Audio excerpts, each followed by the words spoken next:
lieben Strickerinnen, ich freue mich, dass ihr da seid zu einem Video von Stricken mit Calypso, in dem ich etwas genauer auf die Jacke Folie Bleu eingehen möchte. Dieses Video hatte ich euch ja versprochen, weil ich aus diesen Resten eine Jacke stricke. Die Idee dahinter war, meine Wollreste aus einer Farbe hauptsächlich zu verwenden. Das heißt, ich habe in meinem Vorrat, der nicht besonders groß ist, nach den blauen Wollresten gesucht. Und da ist schon etwas zusammengekommen und auch viele verschiedene Garne. Dann habe ich mir gedacht, es wäre gut, ein Kontrastgarn zu haben, eine Kontrastfarbe. Und da ist meine Wahl auf Gelb gefallen, weil ich da einiges da hatte. Gelb bzw. Orangetöne. Und dann habe ich auch schon losgelegt, ohne viel Planung, ohne viel vorher mir zu überlegen. Also ihr könnt es auch so machen, dieselbe Vorgehensweise. Zum Beispiel, wenn ihr ein großer Grün-Fan seid, dass ihr schaut, was für Reste ihr da habt in Grün, alle verschiedenen Grüntöne und die zusammen tun, um ein Projekt daraus zu stricken und euch dazu eine Kontrastfarbe aussuchen, wie zum Beispiel Pink oder Rosa wäre eine ganz schöne Kontrastfarbe zu Grün. Das war so die Anfangsidee und ja, jetzt möchte ich einfach etwas genauer da durchgehen und euch Schritt für Schritt erklären, wie ich das gemacht habe.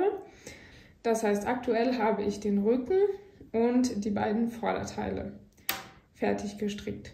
Ich habe also hier unten mit diesem hellblauen begonnen. Das ist ein Garn von Borgo de Pazzi, das heißt Sira.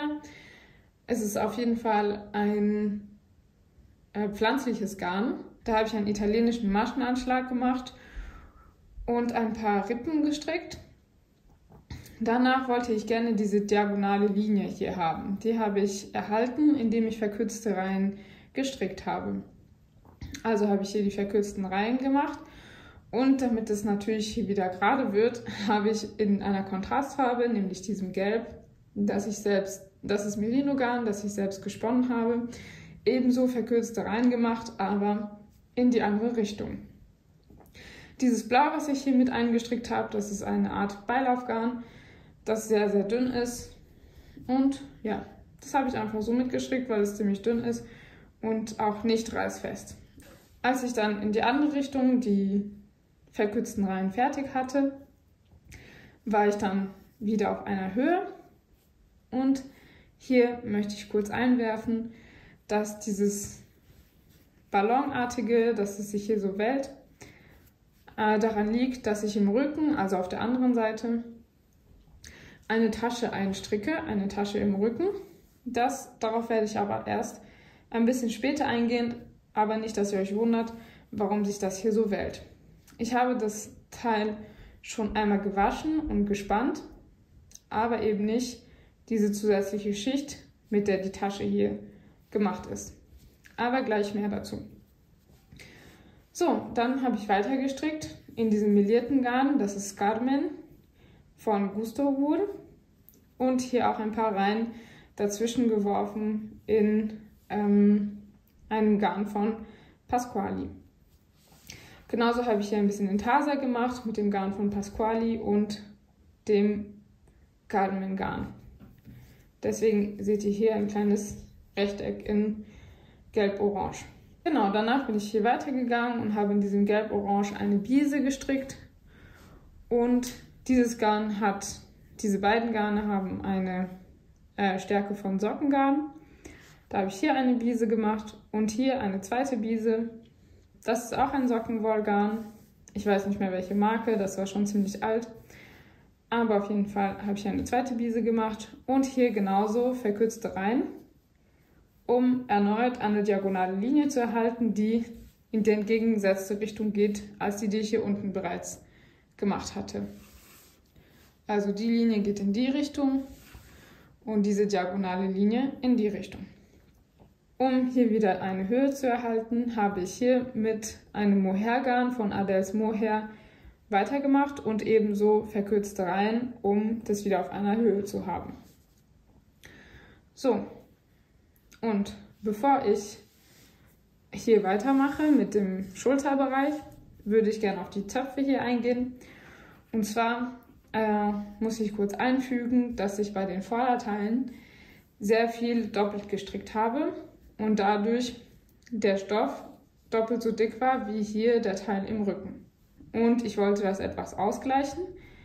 Deswegen dachte ich, um auch meine Reste so viel wie möglich zu verwerten, werde ich hier Fransen reinmachen an diese Biese. Weil ich hatte in der Biese eine Reihe links gestrickt und in den Hubbeln von den linken Maschen konnte man gut Fransen reinnähen oder reinsetzen.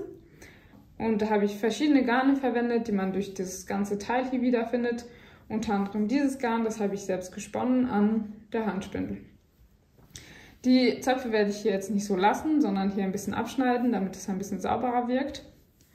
Also das sieht hier jetzt gerade nicht so schön aus. Das werde ich auf jeden Fall etwas verbessern, wenn ich das fertigstelle. Mit den Fransen war ich eben nicht so ganz zufrieden, weil ich dachte, wenn ich mich irgendwo hinsetze und das gegen den Stuhl reibt, gegen die Rückenlehne, dann wird es sich ganz schnell verfilzen und nicht mehr sehr schön aussehen. So wie meine Fingernägel, entschuldigt bitte meine Finger, aber vom Kampfsport, wenn man Kampfsport macht, hat man eben meistens keine schönen Finger und Fingernägel. Auf jeden Fall war ich da eben nicht so ganz zufrieden mit den Fransen und bin auf die Idee gekommen, einfach Zöpfe zu flechten. Genau, das hat aber mein Problem, dass es hier im Rücken etwas zu dünn war, der Stoff nicht ganz gelöst, sondern einfach ein schönes Element hinzugefügt. Dieser Streifen hier ist ein Garn von Rowan, das war ein Rest von Rowan ebenfalls. Und ich habe ein bisschen Fair Isle gemacht mit diesem Gelb. Das ist dasselbe Gelb wie hier unten, das ich selbst gesponnen habe. So, dann mache ich auch weiter hier mit dem Schulterbereich. Das hier ist ein Maschenmarkierer, nicht wundern. Dieses Garn habe ich selbst gesponnen an der Handspindel, deswegen ist es ziemlich ungleichmäßig. Es war aber eigentlich viel dünner, deswegen habe ich das doppelt genommen. Da sind verschiedene Blautöne drin, ein bisschen weiß und ich weiß nicht, ob man das so gut erkennen kann, aber auf jeden Fall ist da auch ein bisschen Glitzer drin. Für die Schultern habe ich das hier getrennt. Ich habe beschlossen, die Vorderteile einfach gleich anzustricken und vorne einfach direkt runter zu stricken, um mir das Nähen zu ersparen. Und ja, ich hatte Lust auf diese Konstruktion. Also habe ich das hier getrennt und Maschen abgekettet für den Halsausschnitt am Rücken. Und hier an den Schultern sieht man vielleicht hier dieses leichte Dreieck. Hier, so wie hier. Da habe ich verkürzte Reihen gearbeitet, damit es besser sitzt. Das hier ist ein Rest Norogarn, das ich für einen Schalkragen verwendet hatte. Das habe ich hier eingestrickt, das war ein etwas dickeres Garn. Also habe ich das einfädig genommen. Und hier auf dieser Seite, das ist ein bisschen Bouclé-Garn von Adels Mohair. Hier wieder handgesponnenes Garn. Hier habe ich doppelt genommen, 2 verschiedene Garne von Rowan Felted Tweed, 2 verschiedene Farben. Und ab hier habe ich eben angefangen, die Garne, die doppelt zu nehmen. Das bedeutet, dass der Stoff bei den beiden Vorderteilen etwas dicker ist als im Rücken. Vielleicht kann man erkennen, dass ich hier etwas einen Fahrausschnitt gemacht habe. So, man sieht die Fahrausschnittform von den beiden Vorderteilen. Und hier habe ich erneut etwas Bouclé von Adels Mohair verwendet. Von diesem Garn hatte ich einen ganzen Strang, den ich aber nicht komplett dafür verwenden wollte, sondern gerne noch für ein anderes Projekt verwenden möchte. Also weiter geht's. Hier habe ich den Rest verstrickt von diesem türkisen Sockengarn, das ich im Rücken auch hatte. Und worauf ich eingehen möchte, ist, dass ich hier bei den Vorderteilen sehr viel Marling gemacht habe, weil ich eben Garne doppelt genommen habe. Marling ist ganz einfach erklärt, wenn man zwei verschiedene Garne zusammen verstrickt, die unterschiedliche Farben haben. Der Kontrast muss nicht so hoch sein. Es kann auch ein anderer Kontraststärke sein. Und man variiert dann, wie man die Fäden doppelt nimmt. Wie man hier sieht, habe ich dieses Gelb und Blau doppelt genommen. Hier habe ich ein anderes Gelb genommen, aber habe mit demselben Blau weitergemacht. Das ist eine Form von Marling. Hier sieht man wieder das Garn, das Cardamom-Garn von Gusto Wool, zusammen verstrickt mit dem Garn von Pasquali, meine ich. Hier sieht man wieder Cardamom-Garn, zusammen verstrickt mit Eco Puno in Orange. Also man sieht hier schon den farblichen Unterschied. Und das ist eine Form von Marling. Ich habe hier ein paar Abschnitte in Kraus gestrickt, um die Texturen ein bisschen zu ändern. Das war eben alles nicht geplant, das hat sich wirklich spontan ergeben, dass ich Marling gemacht habe, im Endeffekt viel mit Farben gespielt habe und nicht so viele verschiedene Texturmuster verwendet habe. Ich habe das hier so weitergemacht. Hier habe ich einen Stoppelball verwendet mit Mohair von Baicanar. Hier habe ich wieder mit Sira von Borgo de Pazzi geendet und die Maschen italienisch abgekettet. So weit sind wir gekommen. Und hier vorne wollte ich ebenso diese Restgarn hier einfach fertig verwenden. Deshalb habe ich hier vorne auch Zöpfe reingemacht, um einfach endgültig nichts übrig zu haben von diesem Orange und diesem Blaugrau. Da bin ich nun angekommen. Das war die erste große Etappe, den ganzen Körper eigentlich zu stricken. Was ich jetzt noch gemacht habe, ich wollte die ganze Jacke einrahmen und den Oversize-Look etwas verstärken. Deshalb habe ich mir von Woven Felted Tweed dieses dunkelblau dazu gekauft. Und die beiden Vorderteile waren nicht exakt gleich lang, deshalb habe ich hier ein Stück angestrickt in Woven Felted Tweed in Kraus. Jetzt sind beide Vorderteile gleich lang und auch genauso lang wie der Rücken. Also habe ich hier ebenso am italienischen Anschlag Maschen aufgenommen und hier mehrere Runden Reihen Kraus gestrickt. Das wälzt sich jetzt hier ein bisschen, aber ich glaube, wenn ich das spanne, wird sich das dann legen. Und wenn es sich wälzt, wenn es so bleibt, ist das auch okay. Es geht hier bei diesem Projekt nicht um Perfektion, sondern um Experimentieren, Spaß haben und etwas anderes einfach zu machen. Genau. An der Seite hier, ich habe euch gesagt oder erzählt, dass ich diese Jacke einrahmen möchte. Das heißt, dass ich an den Seiten Einsätze machen möchte mit dem Woven Felted Tweed in dunkelblau und Kraus gestrickt. Die kommen also hier an der Seite hin. Wie ihr sehen könnt, habe ich hier bereits Maschen aufgenommen. Und zwar muss ich das jetzt etwas gleichzeitig erklären. Ich habe für die Tasche im Rücken, ich drehe das ganz kurz um, so, hier an der Biese Maschen aufgenommen mit Sira Borgo de Pazzi und einfach glatt rechts ein Stück runtergestrickt.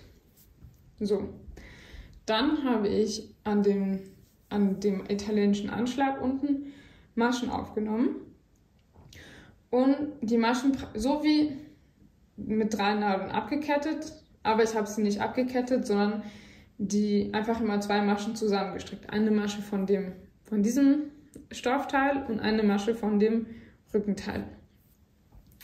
So hatte ich dann Maschen auf der Nadel, um dieses extra Teil hier zu stricken.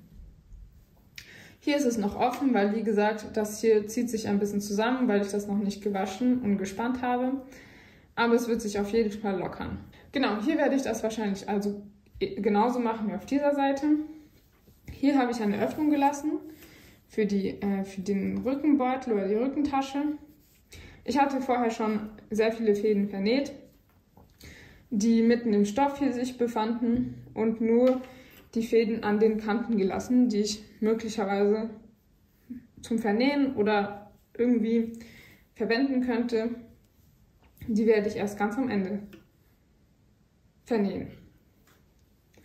So, für die Einsätze habe ich nun hier an den Seiten Maschen aufgenommen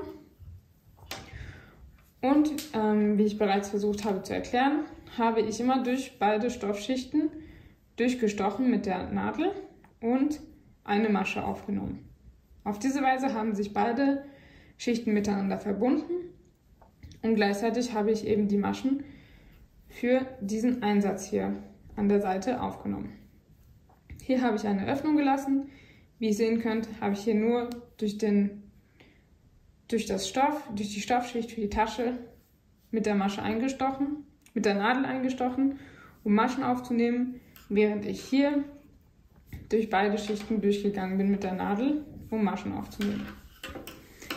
Genauso werde ich das auch hier machen, um eben beide Stoffschichten hier so miteinander zu verbinden. Ich freue mich, wenn ihr weiter dran bleibt und euch dieser Prozess interessiert und gefällt und vielleicht ist das auch was für euch und es inspiriert euch auf irgendeine Art und Weise.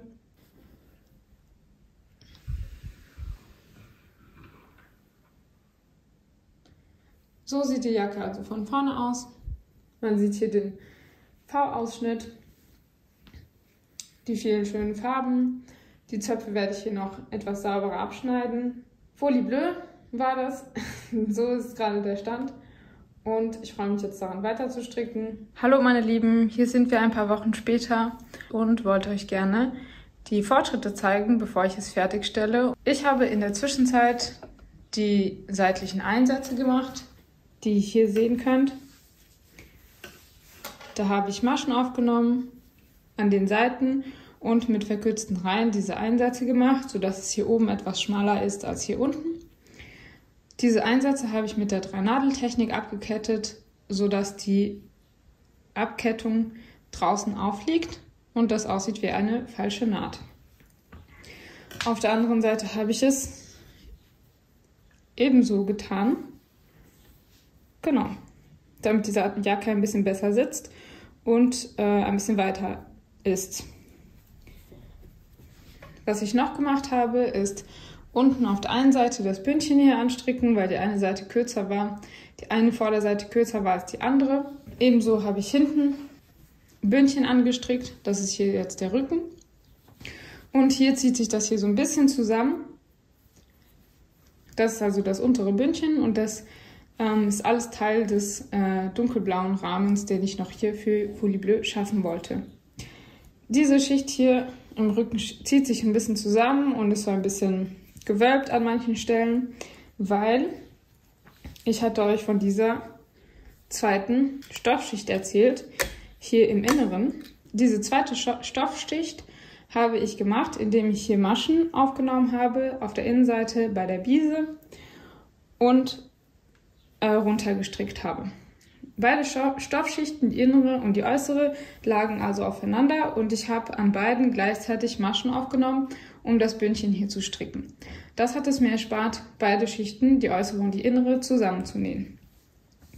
Für die Einsätze hier seitlich habe ich an beiden Schichten gleichzeitig ebenso, man kann das hier sehen, die hellblaue Masche und das gelbe, das ist die äußere Stoffschicht, habe ich an beiden gleichzeitig Maschen aufgenommen und mir so das Zusammennähen erspart und gleichzeitig die Maschen für die äußeren Einsätze, für die seitlichen Einsätze gehabt. Es zieht sich hier eben etwas zusammen, weil ich die Jacke vorher schon gewaschen und gespannt hatte und dieses Teil, diese innere Schicht nachträglich angestrickt habe und deswegen ist die noch nicht gespannt und gewaschen und zieht hier alles zusammen. Aber das müsste sich etwas legen und es ist auch okay, wenn es außen hier so ein bisschen bleibt, denn wie man hier vielleicht erkennen kann, habe ich hier nicht an beiden Stoffschichten Maschen aufgenommen, sondern an diesem Abschnitt nur an der hinteren Stoffschicht, an der inneren Stoffschicht.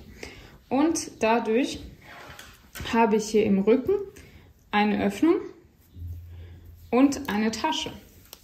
Das war nämlich das, was ich erreichen wollte, die Idee dahinter, dass ich hier im Rücken einen Kängurubeutel habe. Also kann ich hier Sachen rein tun, mein Schlüssel oder mein Handy, und es ist ganz unauffällig, weil hier auch sogar die Fransen noch darüber hängen. Zuerst zeige ich euch noch den Halsausschnitt, den ich hier vorne gemacht habe.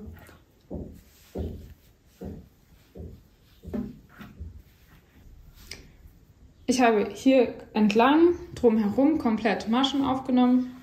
Ich hatte das ja von den Schultern runtergestrickt, die Vorderteile, und einen Fahrausschnitt gearbeitet. Bis dahin, wo ich gerade angefangen habe, gerade runter zu stricken, bis hier habe ich verkürzte Reihen hier hin und her gearbeitet, um eben diesen Schalkragen hier zu bekommen. Den kann man so gefaltet tragen oder so.